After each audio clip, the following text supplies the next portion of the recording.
pertanda Anies Baswedan akan ditinggal partai pengusungnya semakin kuat.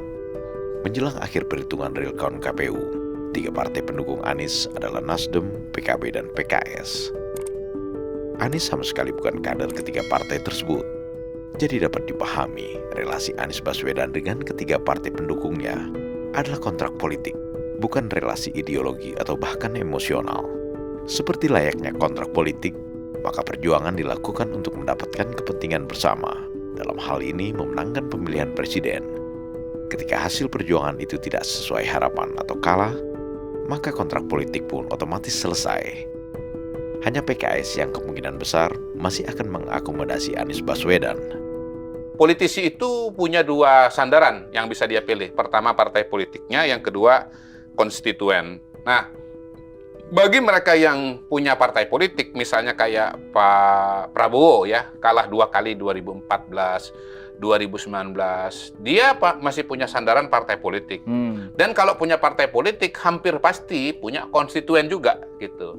Bahkan lebih jauh lagi, dia punya anggota DPR, baik di tingkat nasional maupun di tingkat kabupaten kota. Karena itu posisi politiknya itu relatif kuat ya. Apalagi kalau partainya misalnya kayak Partai Gerindra, menjadi pemenang nomor 2, nomor 3 misalnya, anggota DPR-nya kalau menurut banyak. Nomor 3 ya? Kalau menurut sekarang nomor 3. Ya. Tapi ini cerita mengenai 2014-2019. Okay. Ya. Cerita yang sangat berbeda akan terjadi pada calon presiden yang bukan dan tidak punya partai politik.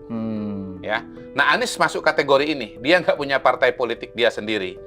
Oke, dia punya 3 partai politik pendukung, ada Nasdem, ada PKB, ada PKS. Tapi kan ini ada juga Partai Umat. Nggak usah dihitung. Okay. Nggak usah dihitung. Nggak usah dihitung. Karena pertama kan dari segi suara kan kecil. Yang kedua juga nggak lolos parliamentary threshold. Betul. Gitu. Nah, kalau bicara Nasdem, pemiliknya itu namanya Surya Paloh. Gitu.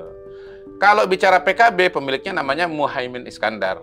Kalau bicara PKS, ya anggaplah sekarang Ketua Majelis Syuro dan presidennya lah. Begitu.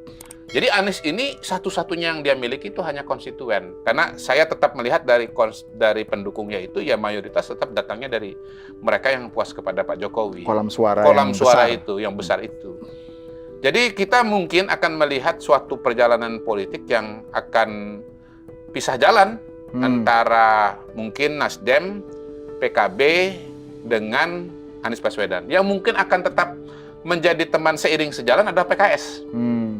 Karena PKS selama ini sudah menjadi oposisi, kemudian ke depan juga kelihatannya kalau menurut saya ya dari kacamata saya kecenderungannya mungkin PKS juga tetap akan di luar. Artinya dari sisi politik itu dia akan sejalan dengan Anies Baswedan gitu. Jadi teman sejatinya Anies dalam perjalanan politik itu sesungguhnya walaupun ada 3, yang sejati itu cuma 1 yaitu PKS. Jadi tak usah heran jika Surya Paloh melakukan manuver politik dengan bertemu Presiden Jokowi. Saat hitung cepat dan real count KPU menunjukkan hasil Prabowo Gibran unggul. Meski tidak keluar pernyataan resmi tentang tujuan pertemuan itu, namun banyak kalangan menilai pertemuan itu adalah upaya Nasdem untuk berkoalisi dengan pemerintahan bersama Prabowo Gibran. Sebagai ketua partai, Surya Paloh merasa tidak perlu berkonsultasi dengan Anies untuk menentukan kemana politik Nasdem akan diarahkan. Sementara PKB, partai yang hingga kini belum menarik kadernya sebagai menteri di pemerintahan Presiden Jokowi. 2 menteri dari PKB yang masih menjabat adalah Menteri Desa Pembangunan Daerah Tertinggal dan Transmigrasi, Abdul Halim Iskandar, serta Menteri Ketenagakerjaan, Ida Fauzia. Dan seperti telah diketahui bersama, PKB bukanlah partai dengan tradisi oposisi. Jadi kemungkinan besar PKB tidak akan mengambil langkah berseberangan dengan pemerintahan Prabowo Gibran nanti.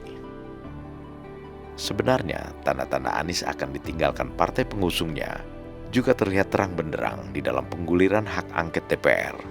Nasdem dan PKS terlihat sangat hati-hati kalau tidak mau dikatakan menolak usulan hak angket. Jadi kemana jalan politik Anies Baswedan akan mengarah? Mungkin hanya Anies dan angin yang akan menjawabnya kelak. Prabowo Gibran, Man of Our Time.